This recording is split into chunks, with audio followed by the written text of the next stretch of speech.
الحمدللہ والصلاة والسلام علی رسول اللہ اما بعد۔ محمد رسول اللہ صلی اللہ علیہ وسلم نے ہمیں جتنے بھی اصول اور آداب سکھلائے ہیں وہ سارے کے سارے ہمارے لیے خیر پر مبنی ہے، اور ہر طرح کی خیر وہ آداب ہمارے لیے سمیٹ دیتے ہیں۔ انہی میں ایک چیز جو نبی کریم صلی اللہ علیہ وسلم نے ہمیں سکھلائی وہ غصے پر قابو پانا ہے، کہ جب بھی انسان کو غصہ آئے تو وہ اپنے غصے پر قابو پائے، اس کو کنٹرول کرے، اور کسی بھی شخص کو نقصان دینے سے ہر لحاظ سے وہ گریز کرے۔ اور اس پر نبی کریم صلی اللہ علیہ وسلم نے بہت سارے فضائل بیان کیے ہیں۔ محمد رسول اللہ صلی اللہ علیہ وسلم بیان کرتے ہیں، من کف غضب، جو شخص اپنے غصے پر کنٹرول کر لیتا ہے، اس کو روک لیتا ہے، کف اللہ عنہ عذاب، اللہ اس سے اپنے عذاب کو روک لیتا ہے۔ تو اگر آپ غور کریں تھوڑا سا کہ یہ کس قدر بہترین فضیلت ہے کہ جو اپنے غصے کو روک لے اللہ اس سے اپنے عذاب کو روک لیتا ہے۔ اب اگر تھوڑا سا غور کریں کہ غصے کو انسان جب روکتا ہے تو اپنا ہی فائدہ کرتا ہے۔ اگر اس کو غصہ آتا ہے تو غصے کے انجام میں وہ کسی شخص کو نقصان پہنچا دیتا ہے، اور اس نقصان کے بدلے میں خود بھی اس کو نقصان پہنچتا ہے، دنیاوی طور پر بہت سارے نقصان کبھی کبھی اٹھانا پڑتا ہے۔ اور اگر اسی غصے کو ختم کر دے تو پھر بہت سارے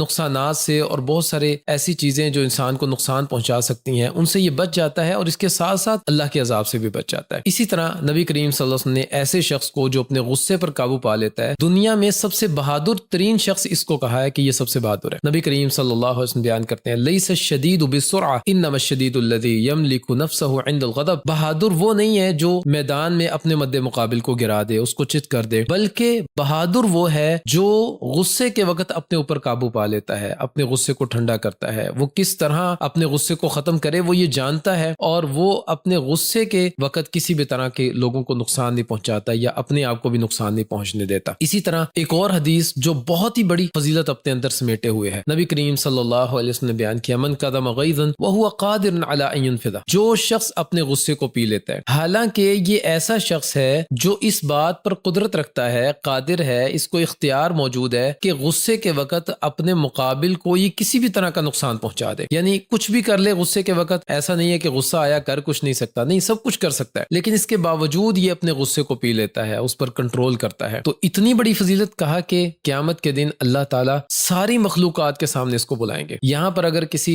اچھے کام کے عوض لوگوں کے سامنے ہمیں بلایا جائے، ہماری تعریف کی جائے، ہمیں انعام دیا جائے، تو یقیناً ہمیں یہ بڑی خوشی محسوس ہوتی ہے اس سے، اور ہم بھولے نہیں سماتے۔ لیکن یہاں پر غور کریں کہ ایک شخص اپنے غصے کو کنٹرول کرتا ہے، فائدہ بھی اپنا ہے، لیکن قیامت کے دن اللہ ساری ہی مخلوقات کے سامنے اس کو بلائیں گے، اور پھر اس کو اختیار دیا جائے گا کہ جنت کی حوروں میں سے جس کو تم چاہتے ہو اس کو اپنے لیے پسند کرو اور اس کو ساتھ لو اور جنت میں چلے جاؤ۔ تو بڑی فضیلت ہے اللہ تعالیٰ کے ہاں ایسے شخص کے لیے۔ ہمیں چاہیے کہ ہم اپنے غصے پر کنٹرول کریں، نہ تو لوگوں کو نقصان پہنچائیں، نہ اپنی ذات کو نقصان پہنچائیں، نہ اپنے گھر کا سکون برباد کریں، بلکہ ہر لحاظ سے خوشحالی اگر سمیٹنا چاہتے ہیں تو اپنے غصے پر کنٹرول کریں۔ غصہ آ جائے تو پانی پی لیں، کھڑے ہیں تو بیٹھ جائیں، بیٹھے ہیں تو لیٹ جائیں، اور اعوذ باللہ پڑھیں۔ نبی کریم صلی اللہ علیہ وسلم نے فرمایا جو اعوذ باللہ پڑھتا ہے غصے کے وقت اللہ اس کے غصے کو ختم کر دیتا ہے۔ تو یہ چیزیں ہمیں اپنانی چاہیے۔ اللہ تعالیٰ عمل کرنے کی توفیق عطا فرمائے۔ السلام علیکم ورحمۃ اللہ۔